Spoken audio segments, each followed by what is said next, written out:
Okay, so I was recently trawling through Skillshare, as you do, and I came across this really interesting class by Ali Abdaal, where he claims that he would teach you as a beginner, he would teach jazz piano, and by the end of it you would sound like a pro. Now, for those of you who don't know who Ali Abdaal is, he's kind of, I guess he's a YouTuber, but he exists in the space of like the productivity gurus. He has a lot of classes on YouTube and Skillshare about productivity, and I guess he's an educator, and what he's really good at doing is breaking down skills into their fundamentals and teaching them to people who don't really have much of an understanding of them at all.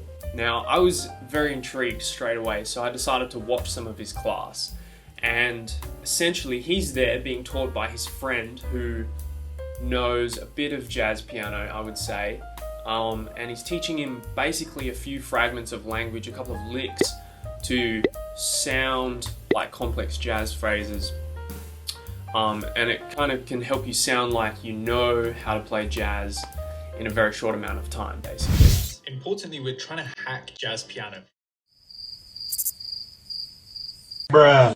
Now, I'm not trying to throw any shade at Ali Abdaal or rag on him at all, because I actually am a big fan of his content and have watched a lot of his YouTube videos. I think it's great. And I totally understand that the class is for beginners and he's just trying to give people a taste for improvising. But the thing that I have an issue with is this whole idea of speedrunning jazz and these kind of jazz hacks and like ways to sound like you can play when you haven't really internalized any of the language, or you haven't spent time going into any depth with the skill. Now, with our new age of digital education, with platforms like Skillshare and Masterclass and even YouTube to an extent, there's this idea that we can crash course a skill really fast.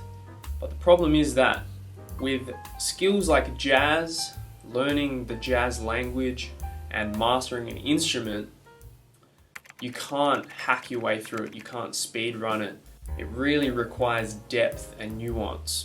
And with the whole world of productivity and learning things fast, it's made me feel like I should be learning my instrument faster than I actually am. What we've seen is education that's trending in a direction that's totally the opposite of what we've seen all the time of the 10,000 hours to master something.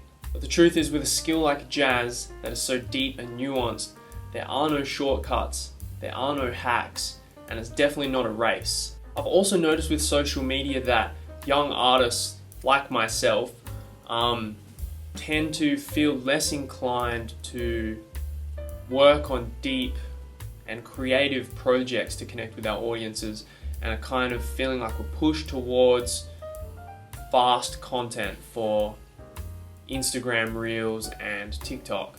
There's this overwhelming feeling that it's the only way to stay relevant and to keep up. Okay, I hope this doesn't feel too disjointed, but I'm jumping to you from the future because I was halfway through editing the video and I realized there's a whole lot more that I want to say.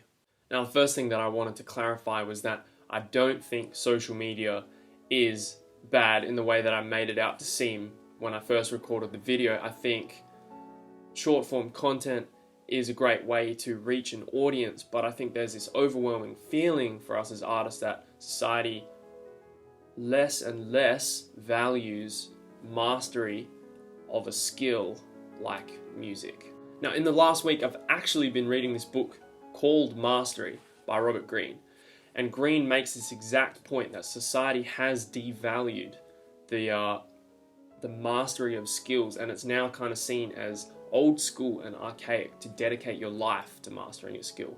Now, the book looks at the careers and lives of some historical figures like Einstein, Charles Darwin, Leonardo da Vinci, Mozart, Henry Ford, and kind of looks at their careers and breaks them down as case studies. And by going through the case studies, what Greene does is he then goes on to lay out basically these phases that you can see within careers. Now, two of the major phases that he talks about within a career is the apprenticeship phase and then the creative active phase. And the point that he goes on to make, And the thing that really stuck with me is that when he's talking about the apprenticeship phase and the creative active phase, he talks about them going on at the same time.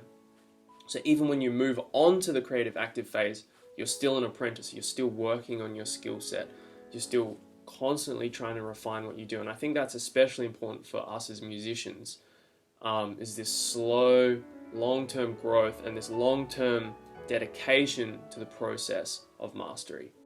It's not one and then the other.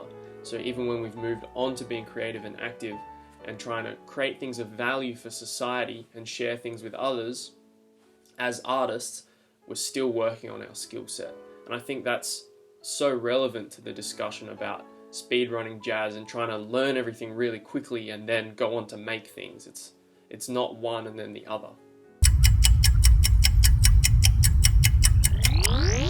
Which is exactly why I wanted to make this video today, to discuss and just encourage my peers and music students that, growth and musical growth isn't a race, and it's not linear, and it's okay to feel like you don't have it all together right now. I constantly fall in the trap of feeling like I need to cover everything all at once as soon as possible. There's all these things that are competing for my time, and what ends up happening is I'm learning all of them at once at a surface level just to cover like a breadth of content. And I'm realizing more and more that what I need to do is just pick one thing and just to focus on it and to take my time with it and to really internalize it and go deep into my understanding of it. And what I've come to realize about learning a deep artistic skill like jazz is that we can only learn fast when we realize that it's not a race. Depth and nuance just take time and they take patience. Again, I'm not trying to rag on Ali Abdaal in any way. I just want to encourage other musicians and artists that it's not a race, and that learning your instrument and learning music isn't something that can be hacked. It's not something that we should be trying to speed run or trying to take shortcuts with. It just takes time. And it's a lifelong pursuit that we get the privilege of doing. Anyway, that's all I wanted to talk about today. It's just been on my mind. So I hope you found today's video helpful and encouraging, and I'll see you next time.